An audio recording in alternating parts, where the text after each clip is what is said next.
ನನ್ನ ನೆಲದ ಭಾಷೆಯು ದೂರ ಬಲು ದೂರ ಈ ಮನಕಂತೂ ದಾರಿ ತೋರುತ್ತಿದೆ ಆ ಭಾಷೆಯದೇ ಬೆಳಕು ಬೆಳಕುವ ಬೆಳಕು ಬೆಳಕುವ ದೂರ ಎಷ್ಟೇ ಹೋಗಿ ಈ ಭಾಷೆಯಿಂದ ದೂರವಾಗಲಾರಿರಿ. ವಿಮಲ್, ನಮ್ಮ ಭಾಷೆ ಕೇಸರಿ.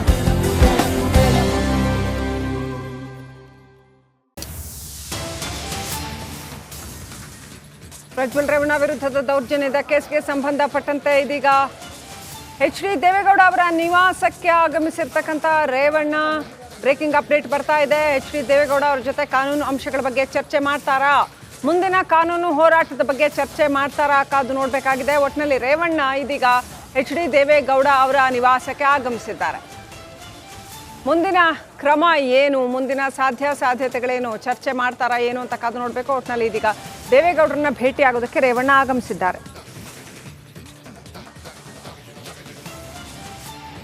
ಪ್ರಜ್ವಲ್ ರೇವಣ್ಣ ಅವರದ್ದು ಎನ್ನಲಾದಂತಹ ಈ ಪೆನ್ ಡ್ರೈವ್ ವಿಚಾರಕ್ಕೆ ಸಂಬಂಧಪಟ್ಟಂತೆ ಸಾಕಷ್ಟು ಬೆಳವಣಿಗೆಗಳು ಆಗ್ತಾ ಇದೆ, ಕ್ಷಣದ ಬೆಳವಣಿಗೆಗಳು ಆಗ್ತಾ ಇದೆ. ಇದೀಗ ಎಚ್.ಡಿ. ದೇವೇಗೌಡ ಅವರ ನಿವಾಸಕ್ಕೆ ಎಚ್.ಡಿ. ರೇವಣ್ಣ ಆಗಮಿಸಿದ್ದಾರೆ.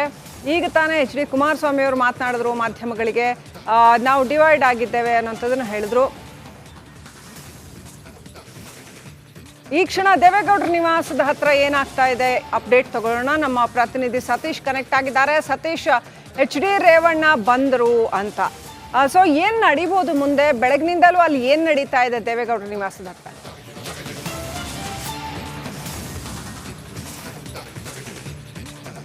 ಲಕ್ಷ್ಮಿ, ಸಾಕಷ್ಟು ಚರ್ಚೆ ಆಗ್ತಾ ಇದೆ. ಪ್ರಜ್ವಲ್ ರೇವಣ್ಣ ಅವರದ ಪೆನ್ ಡ್ರೈವ್ ಎನ್ನಲಾದ ವಿಚಾರ ಸಾಕಷ್ಟು ಈಗ ಚರ್ಚೆ ಆಗ್ತಾ ಇದೆ. ಮಹಿಳಾ ಆಯೋಗ ದೂರು ನೀಡಿದೆ, ಸಂತ್ರಸ್ತರು ಕೂಡ ದೂರು ನೀಡಿದ್ದಾರೆ, ಕಾಂಗ್ರೆಸ್ ಕೂಡ ಪ್ರತಿಭಟನೆ ನಡೆಸ್ತಾ ಇದೆ. ಹೀಗಾಗಿನೇ ಅವರ ಬಂಧನಕ್ಕೆ ಸಾಕಷ್ಟು ಒತ್ತಡ ಆಗ್ತಾ ಇದೆ. ಪ್ರಜ್ವಲ್ ರೇವಣ್ಣ ಅವ್ರನ್ನ ಬಂಧಿಸಬೇಕು, ತನಿಖೆ ನಡೆಸಬೇಕು ಅನ್ನೋ ಒತ್ತಡ ಹೆಚ್ಚಾಗ್ತಾ ಇದೆ. ಆ ನಿಟ್ಟಿನಲ್ಲಿ ಈಗ ರೇವಣ್ಣ ಅವರು ಕೂಡ ಸಾಕಷ್ಟು ಆತಂಕಗೊಂಡಿದ್ದಾರೆ. ಆ ಹಿನ್ನೆಲೆಯಲ್ಲಿ ದೇವೇಗೌಡರ ನಿವಾಸಕ್ಕೆ ಬೆಳಗ್ಗೆ ಬಂದಿದ್ರು, ಆ ನಂತರ ಮತ್ತೆ ಹೋದ್ರು, ಈಗ ಮತ್ತೆ ಬಂದಿದ್ದಾರೆ.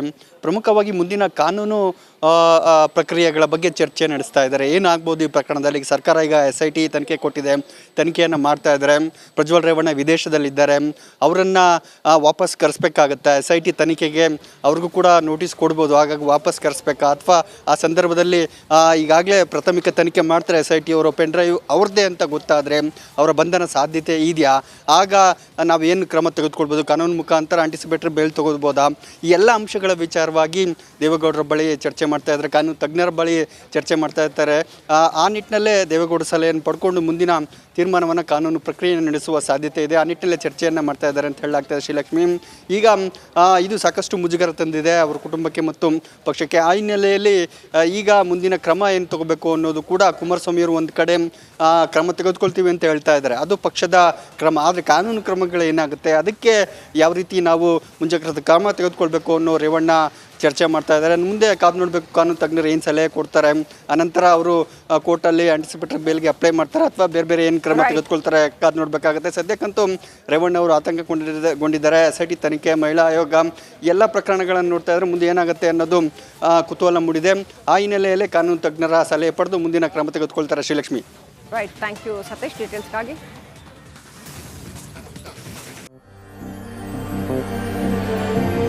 ನನ್ನ ನೆಲದ ಭಾಷೆಯು ದೂರ ಬಲು ದೂರ ಈ ಮನಕಂತೂ ದಾರಿ ತೋರುತ್ತಿದೆ ಆ ಭಾಷೆಯದೇ ಬೆಳಕು ಬೆಳಕುವ ಬೆಳಕು ಬೆಳಕುವ ದೂರ ಎಷ್ಟೇ ಹೋಗಿ ಈ ಭಾಷೆಯಿಂದ ದೂರವಾಗಲಾರಿರಿ.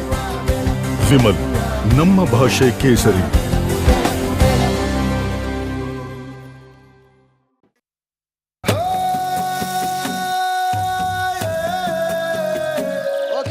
ದಾವಣಗೆರೆ ಬೆಣ್ಣೆ ದೋಸೆ ರೆಡಿ ಆಗ್ತಾ ಇದೆ.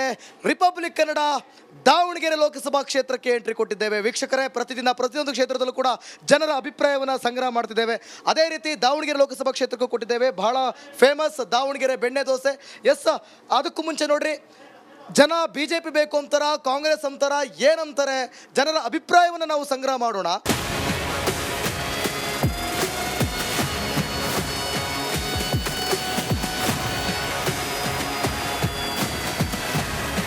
ಎಸ್ ನೋಡಿ, ಎಲೆಕ್ಷನ್ ಎಕ್ಸ್ಪ್ರೆಸ್ ಕಾರ್ಯಕ್ರಮದೊಳಗೆ ಜನ ದಾವಣಗೆರೆಯಲ್ಲಿ ಯಾವ ಪಕ್ಷವನ್ನು ಬಯಸ್ತಾರೆ ನೋಡೋಣ ಬನ್ನಿ.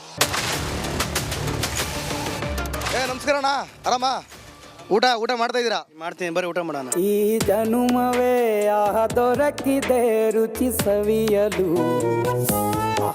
ಏನ್ ಹೆಸರು ನಿಮ್ದು? ಲಿಂಗರಾಜ್ ಅಂತೇಳಿ. ಲಿಂಗರಾಜ್ ಅವರೇ, ಲೋಕಸಭೆ ಚುನಾವಣೆ ಹತ್ರ ಬರ್ತದೆ. ದಾವಣಗೆರೆಯಲ್ಲಿ ಏನ್ ಬಯಸ್ತೀರಿ? BJP ಬಯಸ್ತೀನಿ. ಬಿಜೆಪಿ. ಯಾಕ್ರಿ ಬಿಜೆಪಿ ಬಯಸ್ತೀರಾ? ಮೇಲೆ ನಮ್ಮ ಬಾಸ್ ಇದ್ದಾರೆ. ಬಾಸ್ ಮೇಲೆ ಕೆಳಗಡೆ ಬೇಡ, ಅಲ್ಲಿದ್ರೆ ಸಾಕು. ನಮ್ಗೆ ಮೇಲಿದ್ರೆ ಸಾಕು. ಯೂತ್ಸ್ ಎಲ್ಲ ಹಾಕೋದೇ ಅವರಿಗೆ. ಯಾಕೆ ಮೋದಿ ಬರ್ಬೇಕು ಅನ್ಕೋತೀರಾ? ದೇಶದ ರಕ್ಷಣೆ ಫಸ್ಟ್. ನಾವ್ ಹೆಂಗಾರ ಇಲ್ಲಿ ದುಡ್ಕೊಂಡ್ ತಿಂತೀವಿ, ಹೌದ್ರಾ? ದುಡ್ಕೊಂಡ್ ನಾವು ದುಡಿದ್ರೆ ನಾವು ತಿಂತೀವಿ ಅಷ್ಟೇ. ಏನ್ ಫ್ರೀ ಕೊಟ್ರೆ ಏನು ಹಂಗಂತೀರಾ? ಹೌದು. ದೇಶ ರಕ್ಷಣೆ ಇದ್ರೆ ಎಲ್ಲ ಚಲೋ ಅಂತೀರಾ? ಹೌದು. ಏನಂತೀರಪ್ಪ ನೀವು? ಬಪ್ಪ ನೀನ್ ನಾಚಿಕೆ ಬೇಡ ನೀನು. ಹೇಳಿ, ಆಯ್ತು ಹೇಳಿ, ಯಾವ ಪಕ್ಷ ಬಂದ್ರೆ ಉತ್ತಮ ಅಂತೀರಾ ಬ್ರೋ ನೀವು? ಬಿಜೆಪಿ ಬಂದ್ರೆ ನೀವು ನೀವು ಬಿಜೆಪಿನೇ. ಯಾಕೆ ಬಿಜೆಪಿ ಇರ್ಬೇಕು ಅನ್ಕೋತೀರಾ? ದೇಶ ಉದ್ಧಾರ ಆಗ್ಬೇಕಪ್ಪ ಅಂದ್ರೆ ಅದೇ ಇರ್ಬೇಕು ನಮ್ಗೆ. ಇಲ್ಲ ಅಂದ್ರೆ ಹಾಳಾಗ್ಬಿಡುತ್ತೆ. ಹೆಂಗ್ ಹಾಳಾಗುತ್ತೆ? ಸರ್ಕಾರ ಬಂದು ನೋಡ್ರಿ ಏನ್ ಇಲ್ದಂಗೆ ಆಗ್ಬಿಡತ್ ನೋಡಿ. ಏನ್ ಉದ್ಧಾರ ಐತಿ? 2,000 ರೂಪಾಯಿ ಕೊಡ್ತಾನೆ ಅಷ್ಟ ಅವನ. ಅದರಿಂದ ಎಷ್ಟು ಲಾಭ ಜಾಸ್ತಿ ಎಷ್ಟು ಮಾಡ್ಯಾನ? ಐಟಮ್ಗಳೆಲ್ಲ ಯಾವ್ಯಾವ ಎಷ್ಟೆಷ್ಟಕ್ಕೆ ಇರವ ಮತ್ತೆ ಹಂಗಂತೀರಿ? ಹಂಗ ಏನ್ ಲಾಸ್ ಆಗ್ತೈತೆ ಹಂಗಾರೆ? ಲಾಸ್ ಹೆಂಗ್ ಲಾಸ್ ಆಗ್ತೈತೆ? ಈ ಸಲ ಗೆಲ್ತಾರ? ಬಿಜೆಪಿ ಪಕ್ಕ ಪ್ರಧಾನಮಂತ್ರಿ ಆಗುತ್ತಾ? ಎಷ್ಟು ಸೀಟ್? ಆಕ್ಚುಲಿ ಎಷ್ಟಾರು ಸೀಟ್ ಆಗ್ಲಿ ಅವರೇ ಬರೋದು. ಅವರೇ ಬರೋದು. ಹೌದು. ಮೋದಿಜಿಗೆ. ಸರ್ ನಮಸ್ಕಾರ ರೀ. ನಿಮ್ಗೆ ಯಾವ ಪಕ್ಷ ಬಂದ್ರೆ ಚಲೋ ಅಂತೀರಿ? ನಮ್ಮ BJP ಪಕ್ಷ. ಬಿಜೆಪಿ ಬರ್ಬೇಕು. ಯಾಕೆ ಬರ್ಬೇಕು? ನಾವು ಡ್ರೈವರ್ಗಳು ಸಹ ಎಲ್ಲ ಬಂದ್ ಮಾಡ್ಯಾರ. ನಮ್ದು ಡ್ರೈವರ್ ಯಾರು ಏನ್ ಬಂದ್ ಮಾಡ್ಯಾರ? ನಮ್ಮ ಟೂರಿಸ್ಟ್ ಡಿಪಾರ್ಟ್ಮೆಂಟ್ನಾರ. ಯಾರು ಕಾಂಗ್ರೆಸ್ ಅವ್ರು ಬಂದ್ ಮಾಡ್ಯಾರ? ಬಸ್ ಫ್ರೀ ಮಾಡಿದ್ರಿ ನಮ್ಮಂತ ಡ್ರೈವರ್. ಓ, ಬಸ್ ಫ್ರೀ ಮಾಡ್ಬಿಟ್ಟು ಎಲ್ಲ ಟ್ರಿಪ್ ಹೊಡ್ಯಾಕ ಹೊಂಟಾರ. ನಿಮ್ದು ಎಲ್ಲ ಬಂದ್ ಆಗೈತಿ. ಹೌದು, ಒಟ್ಟು ಈ ಸಲ ಬಿಜೆಪಿಗೆ ಹಾಕ್ತಿರಿ ಒಟ್ಟು? ಆಗ್ತೀವಿ. ಅವರೇ ಗೆಲ್ಬೇಕಾ? ಹೌದು. ಮೋದಿ ಎಷ್ಟು ಏಜು? ನನಗೆ 19. ವೋಟರ್ ರೆಡಿ ಬಂದೈತಾ? ಬಂದಿದೆ. ಓಟ್ ಹಾಕ್ತಿದ್ಯಾ? ಓಟ್ ಹಾಕಿ ಯಾವಾಗ ಓಟ್ ಹಾಕ್ಬೋದು ನೀಗ? ಈ ಈ ಫಸ್ಟ್ ಓಟಿಗೆ ಫಸ್ಟ್ ಓಟೇ ಮೋದಿ. ಮೋದಿ. ಯಾಕೆ ಮೋದಿ ಅಂತ ಡಿಸೈಡ್ ಮಾಡಿದೆ?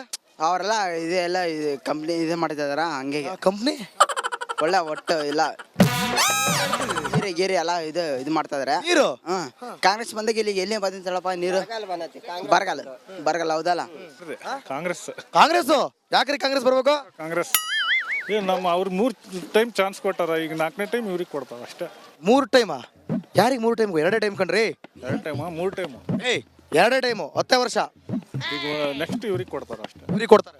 ಹಂಗ್ಲೆಕ್ಕ ಕಂಡ್ರೆ ಕಾಂಗ್ರೆಸ್ ಅವ್ರು 70 ವರ್ಷ ಆಳಿದ್ರಪ್ಪ. ಅದು ಅವ್ರದ್ದು ನಾವು ಅವಾಗ ಹುಟ್ಟಿದ್ದಿಲ್ಲ. 21ರಲ್ಲಿ ಎಷ್ಟಾಯ್ತು? 14 ಸಲ ಅವಕಾಶ ಇದೆ. 14 ಈ ಸರಿ ಏನೋ ಒಂದು ಚಾನ್ಸ್ ಕೊಡೋಣ ಅಂತ. ಇನ್ನೊಂದ್ಸಲ ಚಾನ್ಸ್ ಕೊಟ್ಟು ನೋಡೋಣ.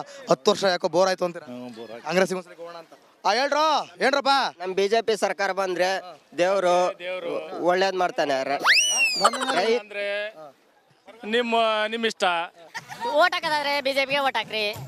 ಏನು ಇಲ್ಲ ಅಂದ್ರೆ ಬಿಟ್ಬಿಡಿ ಯಾರಿಗೂ ಹಾಕ್ಲೇಬೇಡಿ. ಬಿಡ್ರಿ.